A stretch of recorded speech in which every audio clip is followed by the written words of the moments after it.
Good morning, everyone. Welcome to another episode of Arks Trash. Today we have special guest Renova with me. Renova, would you like to introduce yourself? Sure.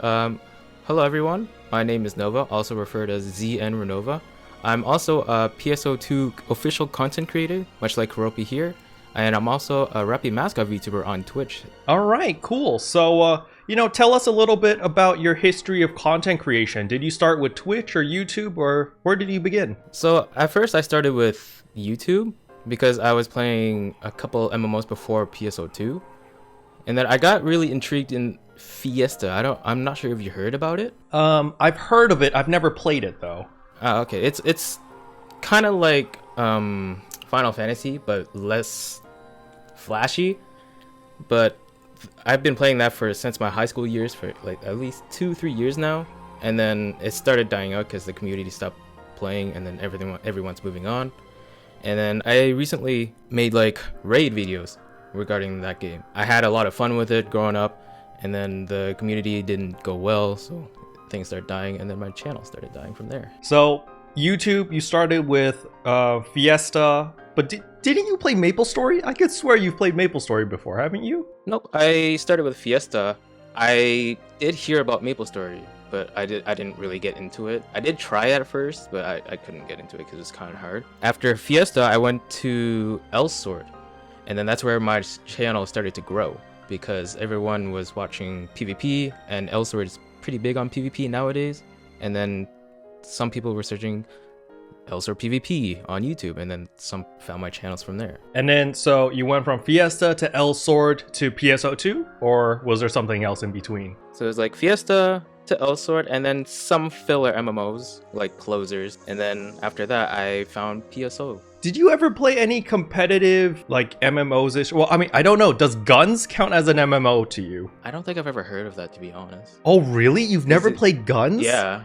Oh, snap. No. Okay, maybe I'm just a boomer, but Guns was literally like, it's like Counter-Strike, but on crack, because it's third person, and then there's like crazy animation canceling, and there's this like butterfly roll or something where you have to do like 3 or 4 inputs at the same time, and you have to spam that like every 3 seconds or something in order to be competitive.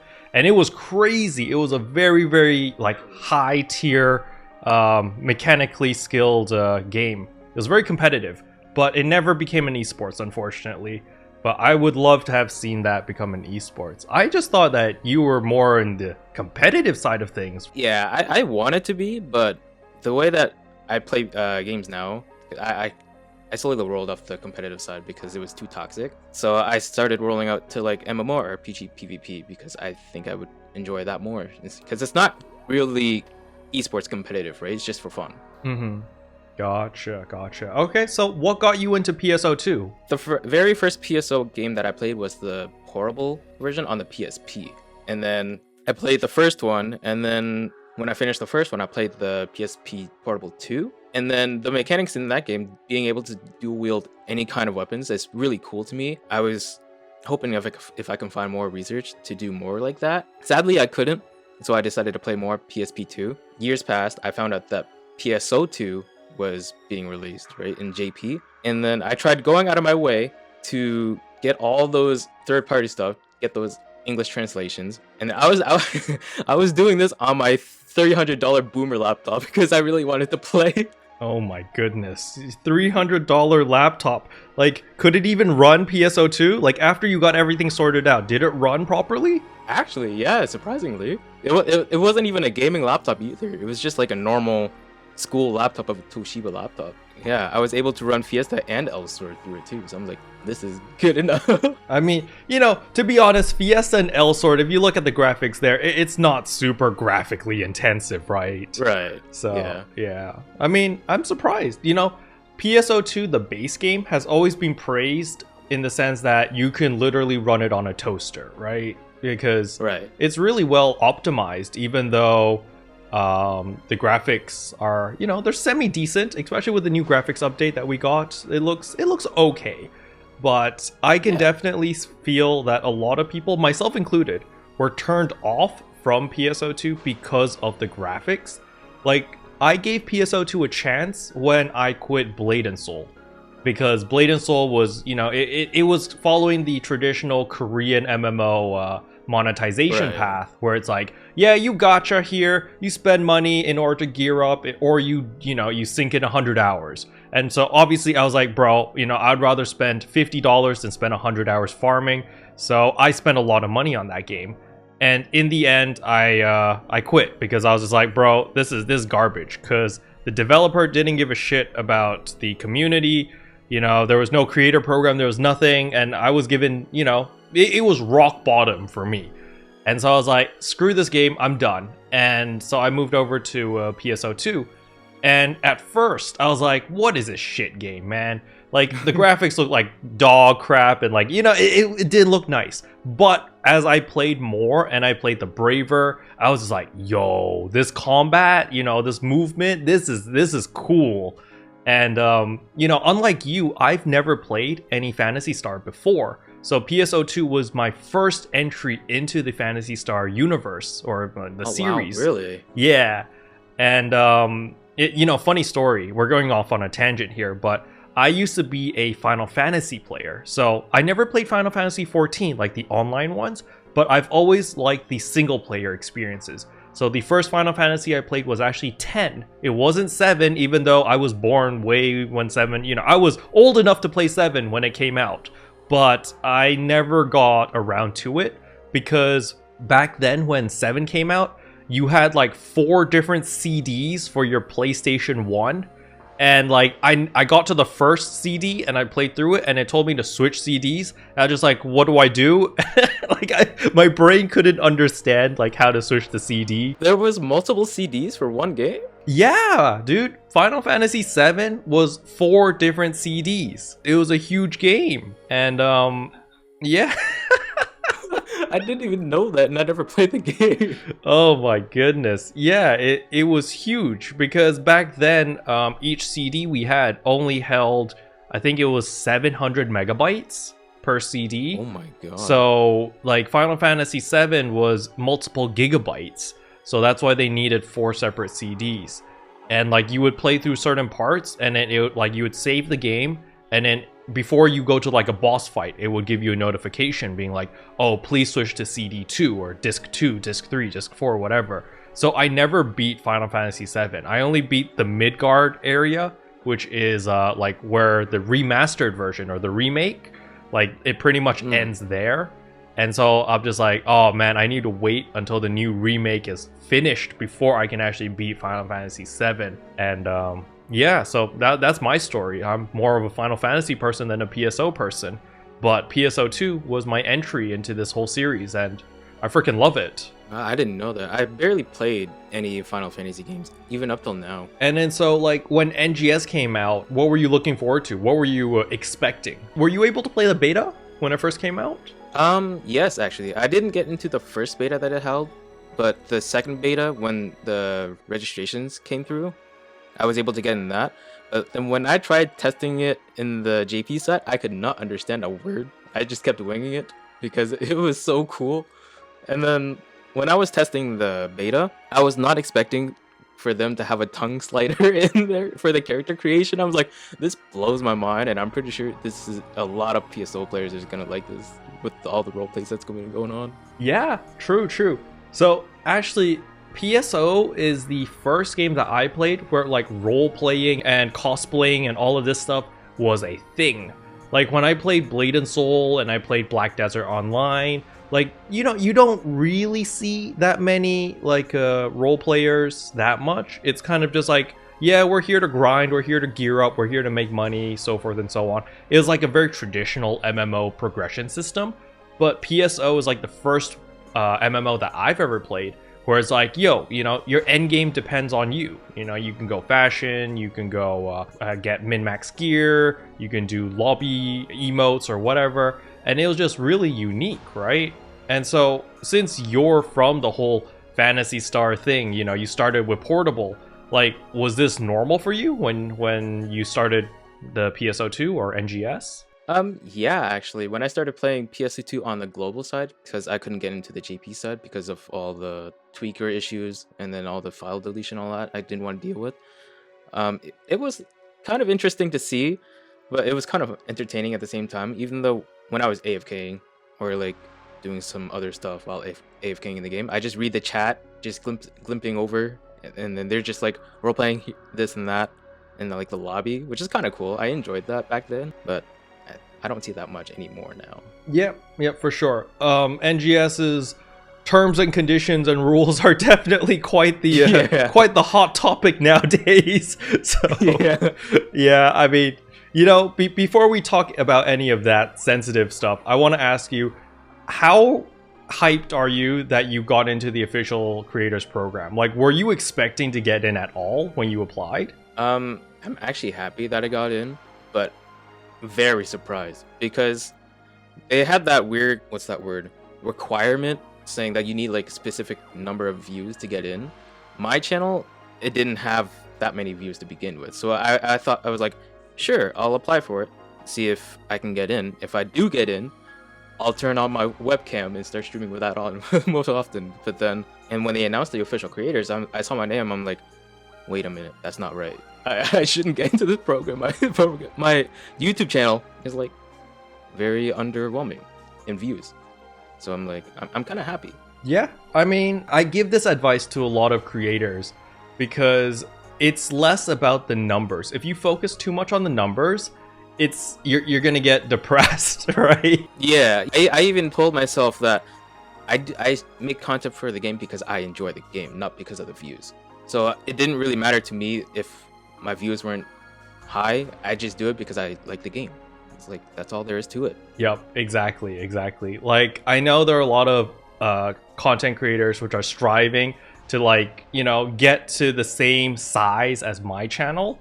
And, you know, it took a while to get to 40,000 subs or whatever. But at the end of the day, the reason why I make videos and daily uploads is because I enjoy the game and I want to make the videos, right? It's less about the views. I learned from experience to just not give a crap about the views, because if I'm constantly looking at the views, I'm constantly thinking like, oh, you know, how do I make the most clickable video?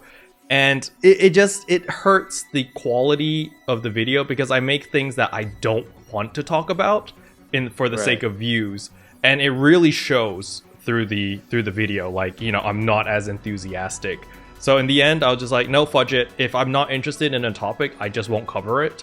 And I'll only cover topics that I want to talk about. That's how I started making more content for NGS, because I enjoy the classes and I wanted to make those videos as well as learning the classes myself, because I like all classes. I like playing all classes, and then it helps me learn the classes better by making videos about them. I think that is actually a good motivator for, you know, to kind of encourage you to learn all the different classes, and that way you can actually make pretty good videos and advice to help people understand how a class works. Like, you know, there was a lot of people that didn't understand that the Force's Zonde skill was a chain lightning. And that's why I kind of dub, I want to say like 90% of the game's like mobs and skills, I don't actually use the correct terminology, simply because it's just easier to explain it instead of being like, oh yeah, you spam Zonde here. I'll be like, you spam chain lightning, because everyone understands what chain lightning is. But when you say Zonde, people are like, what the hell's that? Yeah. And so I've just kind of dubbed all these like nicknames to all different mobs. Like, you know, the big crab guy, I don't even know what his real name is. I call him the lobster guy. There's the guy who spins around a lot. I call him the spinny boy. And like, I don't have actual proper names for all of the mobs, because just by describing it, people automatically know what the hell I'm talking about. I'm just like, you know what? That's good enough for me. And I feel like that's just an easier way. Because, like, the event weapons, right? The new event weapons that we have right now, what are they called? The freaking Obscura weapons or something? And it's just complicated. Yeah. When I just call them the dark weapons or the event weapons, everyone's just like, oh, I get it. Okay, cool. So, like, I think that's like a trend for PSO2 in general. They just make up a lot of random names for most of the enemies and the weapon itself. True, yeah. All right, we gotta move on to NGS, though. So how do you feel about the current state of NGS right now? The current state, honestly, to me, is I feel like it's kind of in a hassle of how it is right now, because I, for one, felt burnt out at one time doing the same thing over and over again, repetitively. And I think it's due to the fact that knowing that we're getting updates like every 6 months is quite a drag, and we have to wait so long just to get those updates. There are also moments where I want to go back and base PSO2 and just play that instead, but NGS still gets my love because I enjoy the game a lot. What activities do you do the most in NGS?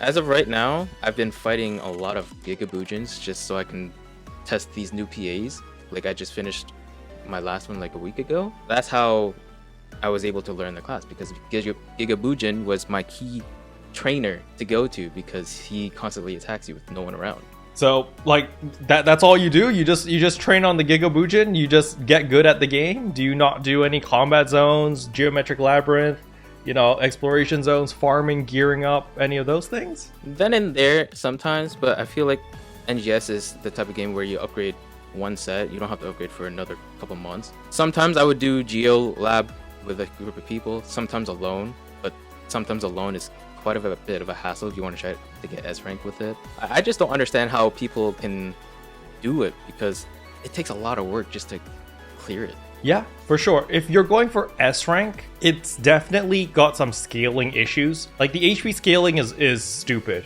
It's really, really, really dumb on solo play. Like, in group play, it's okay. But as a solo player, it literally takes 8 to 10 minutes to kill a single boss. So when you get to floor 3, you're guaranteed to fight that boss, and you just waste 10 minutes. And then if you have any of the other modifiers like HP drain, or of course you're gonna have the damage increased by 300%. So you have to play pretty much almost perfect throughout the entire 10 minutes of the fight, which is really, really, as I said before, it's the battle of attrition, right? You have to be focused for the entire 10 minutes. And that's only one boss fight. Then you get up to the Boojin, or the special Boojin on floor 6, and that takes a lot of focus to just counter everything and take no damage. Yeah. It's rough. Very rough. Even so, the Ikusa Boojin in the Geo Labyrinth is a lot faster than the one in the Aelio trigger. Yeah, for sure. It's funny because after I spammed a bunch of Geolabs, and then I went back to just regular purple triggers, I was so confused on why this Boojin was so slow.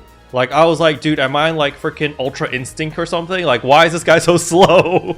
I felt that way when I was running that the event blue trigger that's happening right now. I saw that Boojin, I was like, wait a minute, something feels off. He's slower than usual. Yeah, exactly. But I mean, I feel like it's really nice that in the Geolabs that they've added that special Boojin. It feels really engaging. It's probably the highlight of that entire Geolab is that special Boojin, because the fight against it is so satisfying when you learn it and when you manage to pull it off. Like, if you can hold aggro for 5-10 minutes and you're still pulling off the perfect play, it feels so satisfying. At least for me, it does. Oh, 100%. I feel the same way. All right, so you said that you upgrade your gear around like once every 3 to 6 months. So what is your gear right now? Are you fully min-maxed, or are you more of a budget player? I want to say I'm a mix of both, but due to the reason, because Addy capsules are so expensive these days, I decided to not go for any Addy capsules in my build. So I decided to go min-max, but without Addy capsules. So right now I'm running like a Sunkum Katana Potential 4 with like Giga's Might 3, and any stat boost that would boost up the damage. And then the same thing for armor too. No Addy capsules, and the armor is just straight up damage and HP and PP. Oh, I mean, that's pretty cool. Why did you go Errati Soul? That's interesting. So if I remember correctly, the Errati Soul gives potency damage as well as HP and PP. And when I got my first Schwarz armor that had like a Fix-It 2 on it, I decided to put as best as the augments I can put on there on the new ones, right? So that way I don't have to upgrade for a while. And then after I finished upgrading that, I had a Fix-It 5 Grace armor that I farmed through Giga Lizentos somewhere in the field. And then I did the same thing for that as well. So I'm like, might as well build up my augments before. What are you doing to prepare for the Kavaris region coming out next month? Like, are you farming for capsules or anything right now? My first priority is getting the tickets off the limited time quests. So, and I'm pretty sure we have till the 7th. I think so. The 7th or the 8th. I think it's oh wait, in the US is the 7th, yes. For me in Asia it's the 8th. But yeah, basically whenever that maintenance is, you got plenty of time is the TLDR. How many tickets do you have already? I believe I saved up around 8 or 9. I don't remember. Oh wow, so yeah, you still have a lot of work to do. There's a lot of stuff for you to do. Yeah. I was just like, I don't want to get into the whole deafness farming or anything of the sort because it's just not my thing. Okay, so you don't like deafness farming. What about like just combat zones in general? Do you like that or not really as well? Combat zones are okay. They it's really good for a certain amount of things, just like grinding up seasonal points or grinding EXP, which I've started doing on my ults recently. Other than that, it's just alright. So what baffles me or what confuses me right now is when I log into the game, I'm a combat zone person. I love combat zones because I love Black Desert Online, where it's just like you go somewhere, you grind for, you know, days, weeks, months, whatever. You come back with a bunch of money, a bunch of resources, and you dump it all into your character to make them stronger, right? That is my gameplay loop. And so right now with the Kavaris region coming out, like I am just preparing by farming a crap ton of combat zones, making a lot of Meseta just from, you know, the drops as the monsters are dying, they give you Meseta. If I get lucky and there's the new captain mob, I get a couple masteries. I'm planning to go mastery 4 if I can farm the amount that is needed. That's quite a lot. It's like 100 mastery 3 capsules. But, you know, maybe if I do get it, I will put it on. But like that's what I do every day when I log into the game. I'm like, all right, so I've got my dailies, I've got my material path, and then if I've got extra time, I farm combat zones because that's what I enjoy doing. What baffles me or confuses me is, what do you do for fun in NGS right now? It seems like you don't really like combat zones that much. You don't like deafness farming. So it's to me it's confusing. It's like, all right, so what do you like doing in NGS? Well, one reason is that I like fighting Bujin. So if I have free time, I'll just go into AO triggers and fight Bujin or try to clear it. Or if anyone else that I know wants help, I can help them. But yeah. Interesting. Okay. So I mean, from what I can get from this is basically you're seeking out like mastery of the class. That is where you get your satisfaction from. Being good or learning how to play a specific class better, right? Pretty much. And then I also had the idea of you don't need endgame stats to be able to clear the content. That's my mindset. So if I'm able to motivate other players by, you know, performing how I usually perform and then inspire others to be able to clear without endgame stats. Yeah, that is a perfectly valid mindset. You know, it's funny because I have the exact opposite mindset of you. I'm like, I know I'm bad at the game, so I'm going to overcompensate by getting endgame gear and endgame augments so that I can make as many mistakes as possible and still clear the endgame content or the hardest content available in the game. And that was my mindset, which is why like I went super tanky, you know, all of my augments, I have Addy capsules and everything. And my entire mindset around this or entire thought process was, listen, I'm old. I have slow reactions. I'm not as good as the young kids these days. So I need all of these things in order to give me that edge so that I can at least break even with all the really talented players. And that was my thought process. Yeah, that's totally relatable. Yeah. And I just find it really cool that you're on the opposite side of like, listen, I want to get so good at the game that I can fight Dark Falls with like, you know, prim armors and prim swords. Have you actually done that? Have you done that before with just prim? No. I wanted to try at one point, but then I would have to go through all like building those prim armors up, and I didn't want to. Fair enough. I just didn't want to do it. Yeah, I talked to the person that actually did it. They made a video about it, and it was nuts. Like they went really ham on the augments on their prim armors and prim weapons in order to meet the battle power requirement to do Dark Falls. And Yeah. it was awesome. It was so awesome to see that fight, because it's just like, that is like the pinnacle of mastery of a specific class, right? You're fighting Dark Falls, there's Right. projectiles everywhere, and it's just muscle memory. You just have to get so good at playing your class that you know how to handle each situation. And I feel like this is what the Geolab has, that potential, right? It has the potential to push players to their absolute limit to be as good as possible at their class, at the game. However, if you could change anything about the Geolabs, or if you can improve the Geolabs, what changes would you make? If I were to make any changes, I would probably scale down the difficulty levels for solo players, because I know a lot of people who like to solo content these days. So, and if they're having trouble, just scale down the difficulty levels to fit their needings, so that way it can fulfill their satisfaction without having to go through the struggle to like try to clear it. And then use escape doll if you die, or if you mess up, you have to start all over. To me, it's just the scaling on the Geolab, but overall, I think it's good enough as it is. Interesting. Okay. I'm gonna play devil's advocate over here. I'm gonna be a little bit more critical about it. Personally, I think the Geolab needs several things. The first thing that I would love to see the Geolab have is matchmaking, similar to how we do urgent quest, right? So maybe you select a rank, for example, or a score, or whatever. They have a criteria.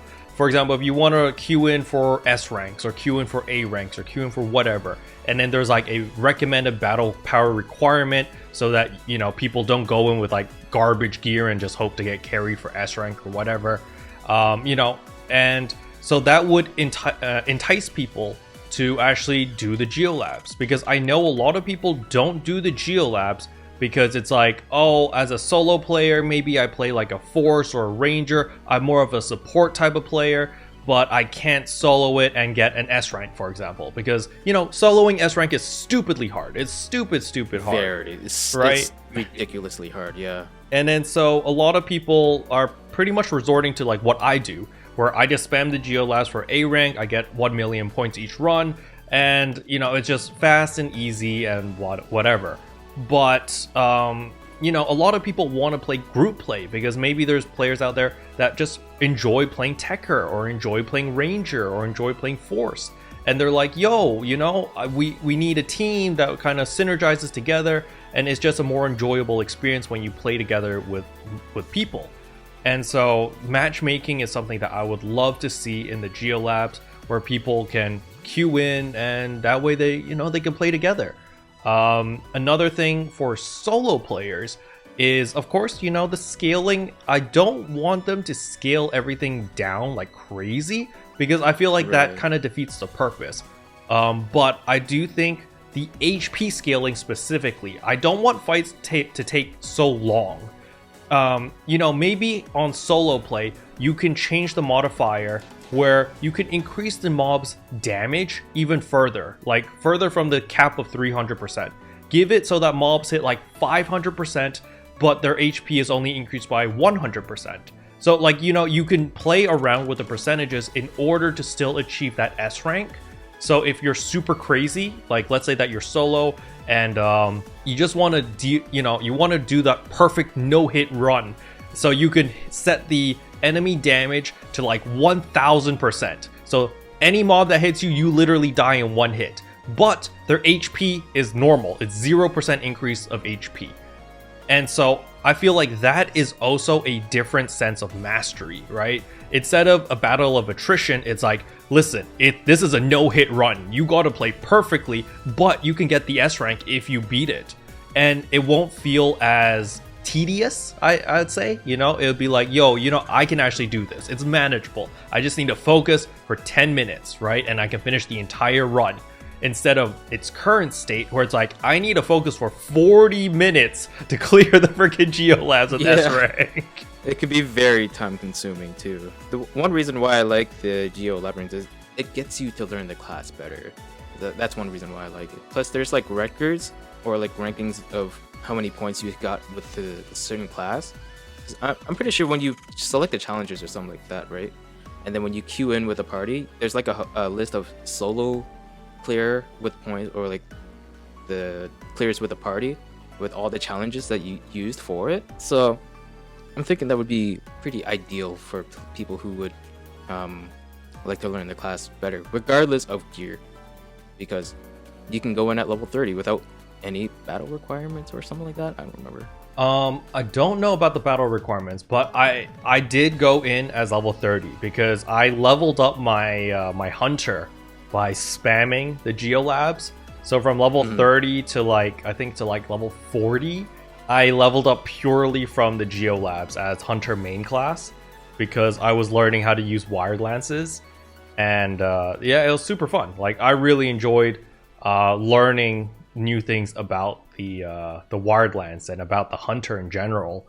So I do agree that Geolabs encourages you to test out and experiment different classes where you normally wouldn't do in combat zones, because you know, it's a different level of difficulty, right? In combat zones, it's like your entire build is around killing things as quickly as possible so that you can get, with your PP eradication on your force subclass, you get all that PP back because you're one-shotting all of these mobs so that you can spam more photon arts or more techniques, so forth and so on. So it's all about damage, damage, damage. Who cares about defense? Who cares about single target? It's all about AoE blast everything to death, right? And so, you know, we've had combat zones for an entire year. So everyone's shoehorned into that type of mentality. And so when we got the Geolabs, it's like, oh crap, this is actually challenging content. I can't go in with full glass cannon, because if I go in with full glass cannon, if I don't get to the level of perfection where I can parry and counter everything, I just die in one hit.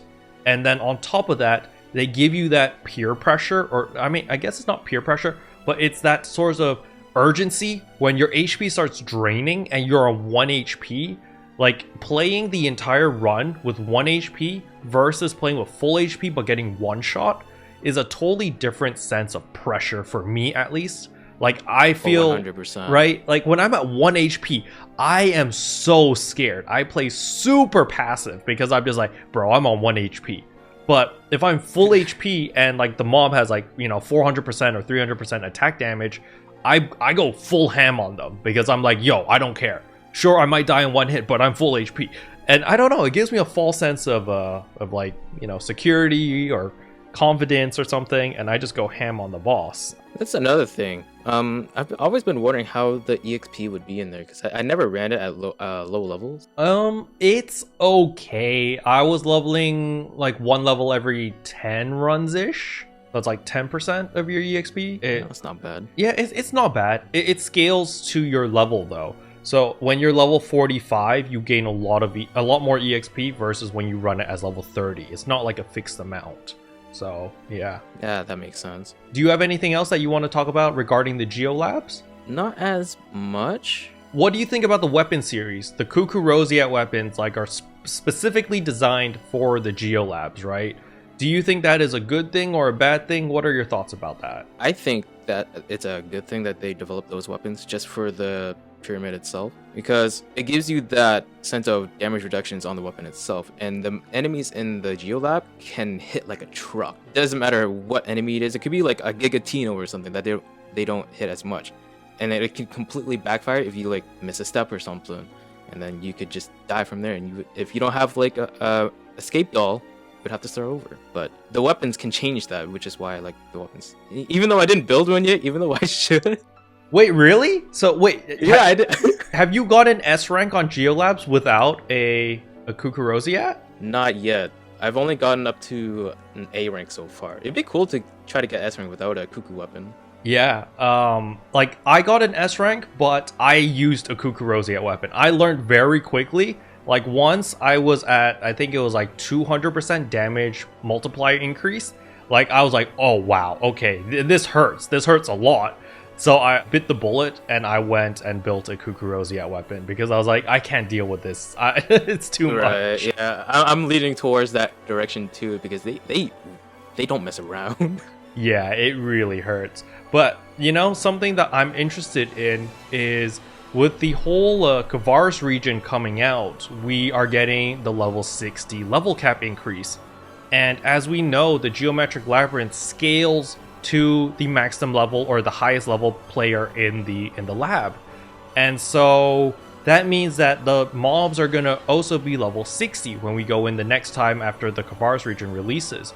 So what has gotten me a little bit interested or in speculating is maybe we'll be able to get like special armor sets or special weapon crafting that will give us specific stats for the pyramid.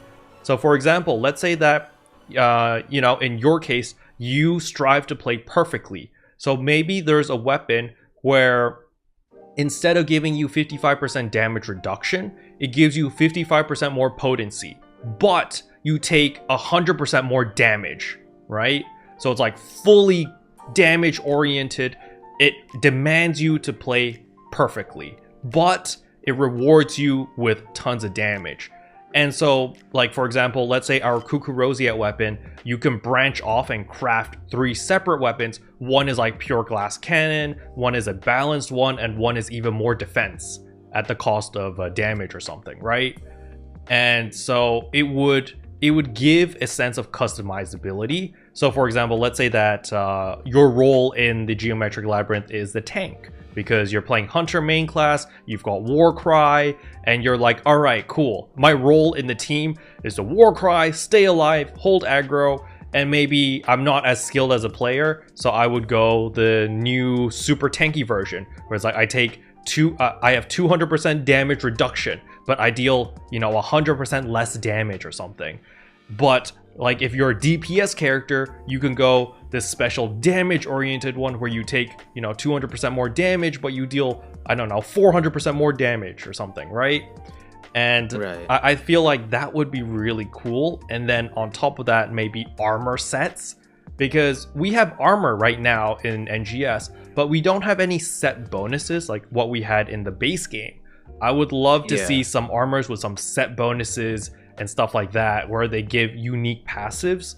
So for example, maybe there's one set of armor where it automatically gives you Iron Will every 30 seconds. And you're like, you gotta make that set if you go in, because it automatically gives you that Iron Will. And so what do you think about this? I think it would be a really cool idea, having a perk where you get tons of buffs, but another section where you get debuffs. It's like a double-edged sword in a way. That would be really cool to see in the pyramid, and it would be really cool to see what they would come up with if they have presets inside them when they drop. Just kind of like fixes, but in a different way. Okay, interesting. How do you feel about Lifesteal? Do you think NGS should put in Lifesteal just like in base game? For Lifesteal, I'm not exactly sure, because it would defeat the purpose of those rest assigns that's around in the field already. But I think it'd be okay in a way, as long as they don't like make it so that you can infinitely get lifesteal back while fighting and defeating the purpose of those rest assigns, right? So that's feel like that would defeat the purpose, but it's kind of cool. You have such a passive answer. I know, but I couldn't think of something. All right. My take is I would like to see lifesteal re-implemented into the game, because I really enjoyed having lifesteal in the base game. Sure, you might not need to push it to the extremes of like in base game. In base game, it was literally like, oh yeah, you have lifesteal, you can just survive forever as long as you keep attacking. But right. Maybe in NGS, they could limit it to, sure, you can get lifesteal, but at the cost of something. Something that I have in mind is it's very similar to a game that I used to play called Onimusha. Onimusha is a really old samurai game where you slay demons, but there was this one sword or one katana where it was you constantly lose HP when you have it equipped, but every time you get a kill, you replenish HP. So you're literally fighting against the clock and killing as many enemies as possible in order to stay alive. If they were to implement lifesteal, there would have to be some negative that would discourage people from using it or abusing it. Yeah, as long as they don't make it overpowered, I think it would be okay. Exactly. Another take that I could do would be you get lifesteal every time you critical strike, for example. But it's not like a percentage of the damage you dealt. It's like maybe 5 HP or 10 HP for every time you crit. You know, it would give options for different type of builds, right? You'd be like, yo, I want to go that full crit build with this lifesteal thing, because that way I would constantly be healing. But even then, like, you're not healing crazy amounts because you're healing like 5 to 10 HP. But, you know, even right now, like, my character has like 800 HP, right? So 5 HP, you know, out of my HP pool of 800 isn't that much. It's pretty small. I think that would be another take that they could do, or another approach could be really interesting. Or they could make it so it's like a skill limited to that one class to have lifesteal, right? It doesn't have to be every class that needs lifesteal. True. Yeah, for sure. That would definitely be pretty cool. Like if we get a new skill, like in your skill tree, right? That just naturally gives you lifesteal if you take that class as a main class or subclass. That would be pretty nice. Exactly. Yeah. Okay, next up, we need to talk about the anniversary event. It's been 4 days or 3 days since the anniversary event came out. How do you feel? What do you feel? You know, is it good? Is it bad? I'm actually very impressed with the anniversary right now, because in my point of view, I feel like they want to focus on the returning and new players, which is actually a good thing, and being able to be geared up to the day before the new region comes out, right? So another thing that's good is seeing a flood of people playing the game again recently, which makes me super happy, because the game is getting its popularity it kind of deserves, right? Yeah, for sure. I've been really happy because if you look at Twitch's like the view count, there have been a lot more people streaming PSO2 and a lot more people watching PSO2. So I'm pretty happy about that. Yeah, I'm like, there are some dark times where it has no viewership, but there was some times where it has 1 billion views recently, which is a good thing, and I enjoy that the most. Yeah, for sure. So what did they do in the anniversary event that you're super happy about? The specific requirements that you have to meet for those the gear, helping other players to get prepared for the new region is what I'm really happy about, because I want more people to enjoy the game, but I also don't want them to fall behind because the new region's coming out, right? But another thing is that if they haven't played for a while, and they would still have to go through the story, which is okay because it's content, and then as long as they're enjoying the game and moving on towards the new region, it makes me very happy that they're enjoying the game. All right, cool. That's pretty straightforward, easy to understand. I personally give this anniversary event like a 7 out of 10, personally. I'm a little bit more critical about it because as much as I love how helpful it is to the new players, right? Like returning players, new players, they get the most value out of this event because there's a ton of, you know, catch-up mechanics and stuff like that. And I agree with you. It's there to prepare everyone for the new Kavaris region. However, something that I can be a little bit more critical about is what about your loyal player base, right? Like you and me, we've been playing since release. So, and we've been playing like every single day. What about us? What do we get out of this anniversary event? I mean, sure, there are the stamps and the cosmetic items from the event shop. I love that. Like the stamps that's my jam. I'm really happy about that. Yeah. And then we've got the Kavaris Expedition tickets, which will allow us to, you know, get a head start in the Kavaris region. But other than that, I feel like as a veteran player or as like a long-term supporter of the game, it felt kind of lackluster. It's kind of like, okay, we're going to be farming combat zones. We're going to max out our points, buy out everything on the event shop. You've got your new randomite ore, which I really like. That's really cool. Oh, that's also another good thing, yeah. And then, you know, that's about it though, right? You know, there's not that much stuff for existing players, which have been playing the game very consistently, to do, right? Like, I feel like they should have put a little bit more rewards onto the new, the blue portal, which you can spam multiple times.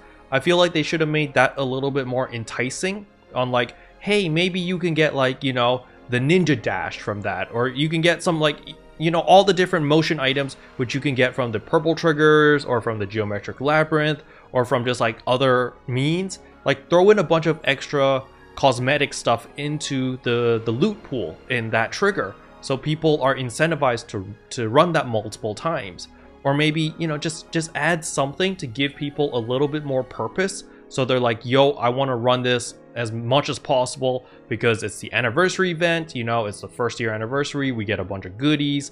And so that's why I give it a 7 out of 10, because for, you know, veteran players, it's nice, but it's not anything crazy mind-blowing, you know? Yeah, 100%. And I also want to point out the fact that they haven't really upgraded the special scratch either. That's been the same thing for months now too. So even if they would like put new items in there for like us veterans or something, so that we don't have to get everything every single day, right? And we get tickets just to scratch on it, but we already have everything in there, so what's the point? Yep. I've actually just been saving up my tickets. I haven't been using them. I'm sitting on 160. Yeah, I think I saved up like around 50 to 70. I know I did a couple just so I could use the exchange shop. Oh, gotcha. Yeah. I feel like if they put like the 3-day shop pass into the special scratch, I don't think that's a bad thing, honestly. Like, if they put 3-day shop pass, people will be like, yo, this is the shit, you know, we gotta get it. Yeah, exactly. It would be worth it too. Plus, the premium feature for NGS, there's just not enough to provide it with, right? Mm-hmm. And I tweeted about the trading feature, which base PSO has, but NGS doesn't. So I questioned if there's going to be trading, hopefully it's going to be for free-to-play players too, so they don't always have to be premium for trading. So I have a theory, right, where it's whether we get the level 60 level cap increase or when we get like the 4th region, I feel like they will put in trading, but the requirement is going to be like, you know how we have the player market requirement where you need like specific titles? I think they're going to do the same thing with trading. I believe they will put in trading for free-to-play and premium, but you need to hit like a specific level and specific requirements so that it combats the RMT bots, right? The real money trading bots. Because that's the whole reason why they made things so complicated and so difficult, is because they want to make sure that there is no real money trading. And so in order to do that, they took away trading from premium accounts, because in the base game, there was still the problem. Like, one bot account would buy premium, and they would funnel everything to that premium account, and then they would sell money, or they would trade Meseta to people who buy it, right? And so, in order to combat this, they're just like, no, you know, screw trading, no trading at all, blah, blah, blah.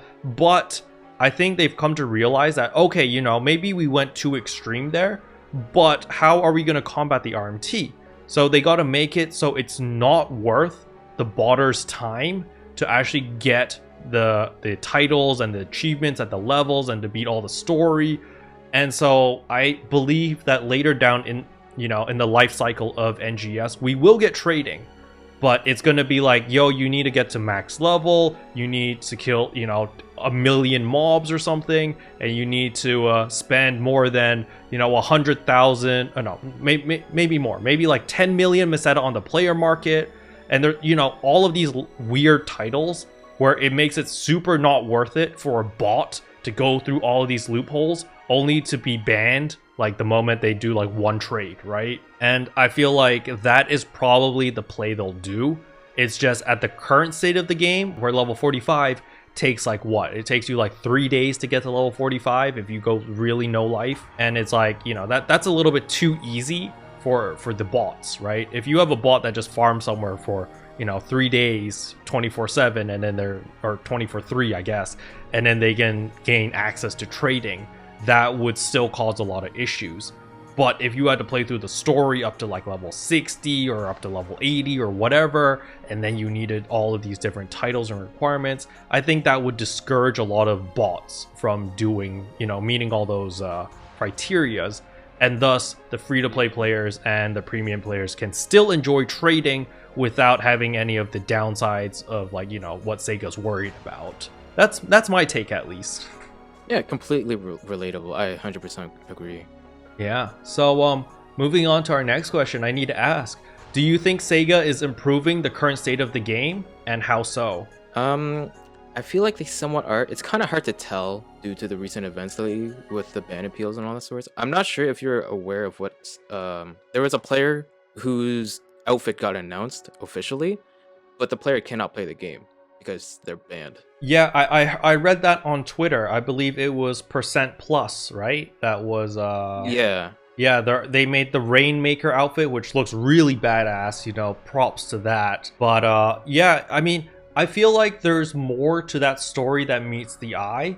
Like, if I do get the opportunity to talk a little bit more with Percent Plus, I would definitely like to hear their side of the story to understand, like, you know, what exactly triggered a ban. Because while I do understand that there are a lot of false positives, you know, I've seen plenty of players who have quit the game and then they come back because they heard about this anniversary event and then they realize that their account has been banned. I would like to know a little bit more backstory about that, or a little bit more detail. Yeah. Because, you know, from our perspective, from a third party perspective, when we're looking in, we're just like, holy shit, you know, what the hell's going on? But I'm sure that there is more reason and more detail around it. I find it very difficult to believe that Sega would just be like, oh yeah, fudge this guy, ban, right? I don't think that is, it doesn't seem logical to me, at least. I just wish that they can get their account back so this thing didn't have to happen, right? So other than that, I think they're going towards the right directions because they are listening to us through the feedback chat in their Discord server, which is nice. Mm-hmm. And they're taking feedback from us, and it's kind of nice. So I feel like they're going in the right direction. Yeah, I mean, I agree that Sega is improving the game. It's just the pacing. The pacing is not something that an average player is used to, because we're used to snappy changes, right? We're like, we complain, we make a lot of noise, and then the change comes in. We're used to that type of mentality. But Sega is a Japanese company, and the culture there is very different.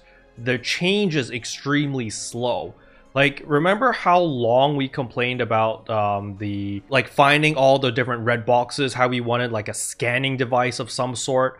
And they did implement that, but it took them what, like 4 or 5 months to implement that before we actually got that feature where the mag can actually scan for materials and stuff that we needed.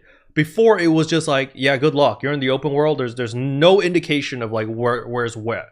And you just had to, you know, or what's what. And you just had to go explore and just, you know, figure shit out. And it was crazy. So I do believe that Sega is improving the game, but the pace that they're improving it is awfully slow. So very slow, yeah. Exactly. And it's just tempering people's expectations and letting, you know, people know that, hey, you know, the game is in an okay state right now. I would give it like a 5 or 6 out of 10 right now. Like, it's playable, it's great, you know, it's enjoyable, especially if you're coming in fresh and you just want like 2 weeks to a month of just fun. I think it's good, you know. But the game is definitely very targeted towards casual players and burst play. So what I mean by burst play is you come back after like a 2-month break or a 3-month break, you play crazy amounts for like 2 to 3 weeks, you burn through all the content, then you take another 2 to 3 month break. I feel like that approach is probably going to be the most enjoyable way to play the game for a lot of players. Because, especially on the global side, people really, really like to rush through content. A great example is Lost Ark. When Lost Ark first came out, it had like 3 arcs of content. It had so much content, but people burned through all of it in a month. And then the game just dropped off the face of the earth because people are like, yo, you know, we're done. And then the Lost Ark team was just like, oh shit, you know, we got to put out our next update quickly. And they put in another update and boom, the player base went straight back up again. And I think this is just the mentality of a lot of global players. We play games in bursts, or in like, we binge a lot of games in general. And so I think NGS needs to understand that and maybe do the pacing a little bit more reasonable. As you said earlier in the podcast, where you're like, yeah, you know, having to wait 6 months for an expansion or a big update, it's kind of really jarring, and you know, you have to wait for so long. Yeah. So yeah, what's your take on this? I just feel like they should like improve the services better, but I just don't like how they're pacing everything slowly, to be honest, because it takes so long. And there's so much potential that NGS can do too. What are you looking forward in the next couple of months? Like, what content are you looking forward to? I'm hoping to see if there's a bigger change in the community when the new releases, the new region releases. Lately, I've been lurking on Twitch a lot, watching other players play PSO2 and their thoughts about it, and meeting new people is always fun to me. Another thing I'm looking forward to is the new weapons. That's one, it being untradeable, and then the stats is kind of crazy on there, despite the potential that it has. So, you know, those weapons, I have a video coming out in like 2 days where I talk about these weapons. The potency, the potential of that weapon that we're getting, the evil Eclipse, that is only just one 6-star rarity weapon. I need to remind everyone that we're getting multiple 6-star rarity weapons when Kavaris comes out. Because remember, when Retem came out, we had 4 different 5-star rarity weapons. And I'm sure the same thing is going to happen with Kavaris. But what I'm looking forward to is what is going to be the relic equivalent of the 6-star rarity weapons in Kavaris. I want to see that. Oh, that's going to be an interesting topic. Right? Because, so I believe that Sega has learned from their mistakes, right? Like the relic weapons was such a ridiculous low drop rate that, you know, people are just like, I know 90% of the people that I know have never seen a relic drop, and they grind equally as much as me. And so I know that I am stupidly lucky to get that Fix the 4 katana, right? But I think that Sega has listened to the community, and what they're going to do with the Kavaris region is they're going to add in a system where you can earn tokens or you can earn crafting materials or whatever in order to exchange for a relic weapon, like a 6-star relic weapon. And you can use that, but it won't be tradable. You know, it's going to be bound on account or bound on character or whatever. And, you know, that way you still have access to it. But if you want to sell it on the market, then you're going to need to farm for a drop. And if you get the drop, then you can trade it on the player market or whatever, right? So I think that is the approach that they're going to be doing with the new relic weapons. Yeah, that's another thing too. And if it's going to be like a 6-star rarity, I'm wondering if all of those are going to be like, you know, tradable or whatnot, if you can even sell it on the market. I think all the ones that drop are going to be tradable or sellable on the market, but the ones that you can exchange for or craft for are going to be bound on account. That's what they said on the last NGS headline, but of course, you know, we're going to have to wait and see. I am actually pretty excited about just like crafting in general. I want crafting to be a thing in NGS. And like the skill rings. Same. Remember skill rings in base game? I want skill rings in NGS, where it changes the way that specific skills work or gives you a new skill that, you know, has some sense of utility. I really want something similar to that in the game. I'm pretty sure if they do that, change the recommended way of crafting the rings, because if you remember the base game, we had to craft food in order to make those rings, right? So I'm wondering if they're gonna take the same approach for the rings in NGS or take a different one. Yeah, definitely. That would be a very interesting take, because I've been advocating for life skilling. I really love life skilling in Black Desert because it's just such a chill activity to do. So it was a very good gameplay loop for me, because I love grinding in PvE combat zones. So I would grind, but after about like a month or two, I would get burnt out of grinding. And the nice thing about life skilling was I could still play Black Desert, but I was just doing a different activity. I was just life skilling, I was doing bartering, I was doing gathering, farming, so forth and so on, or cooking, and I was still able to generate money while doing a different activity. And I feel like PSO2 lacks that right now. PSO2 right now, it's all about combat zones, right? Or just fighting in general. Even if you go to exploration zones, like you're still fighting dread enemies, you're still killing a ton of regular mobs for deafness farming. You're always fighting, right? I want to see something that breaks away from that loop where it's like, okay, instead of fighting, you're gathering something, or you're fishing for something, or you're cooking, or you're crafting, or you're just doing something different, right? I would love to see something similar to that, where it's like, yo, you can do all of these activities, but it's still worth your time to do it because you can still make money off it, because maybe it's used for crafting whatever. You know, maybe we can make stir fry again in NGS, where it gives you a plus 100 for all of your offensive stats, and people are like, yo, I want that. And so there's value in making stir fry, and so you'd go out of your way, gather all these materials, make stir fry, and then pop your shop pass and sell all of them for a big profit. Yeah, that's fair. The main thing I'm hoping to see is interactive fishing, like that base has. True, yeah, fishing is definitely pretty cool. Like, I just want to see freaking PSE bursts in like life skilling stuff. Like, remember when you're fishing and you're mining, you get the PSE burst, and then you can mine that same spot multiple times, and you get rare fish and stuff. Like, I think that's cool. Like, you know, that was fun. And then have, like, if you're in, like, seabed or whatever, just have Barolodos just pop out of nowhere during a burst. Yeah, exactly. And, like, you know, you just get random encounters and stuff. And it would be, I don't know. I feel like that would be pretty fun. But anyway, we are running out of time over here for tonight's podcast. So, you know, do you have any final thoughts or anything else that you want to discuss before we close out the pod? Nothing that comes to mind. All right, perfect. Well, that is going to be it for today's episode of Arks Trash. I'm going to hand over the floor to Renova over here in case you want to do any shout outs, you know, let people know where they can find you, all of that stuff. The floor is yours. Yeah, sure. So, again, my name is Nova, referred to as ZNRenova on YouTube and Twitch. I do stream on Twitch sometimes then and there if I decide to take a break from making videos on YouTube. And yeah, I own a very cute Rappy VTuber. All right, cool. So as usual, all of Nova's socials will be linked in the description below, so that you guys can just click on it and send a follow, subscribe, whatever, because I know you're all a bunch of lazy bums. So just click on the links, okay?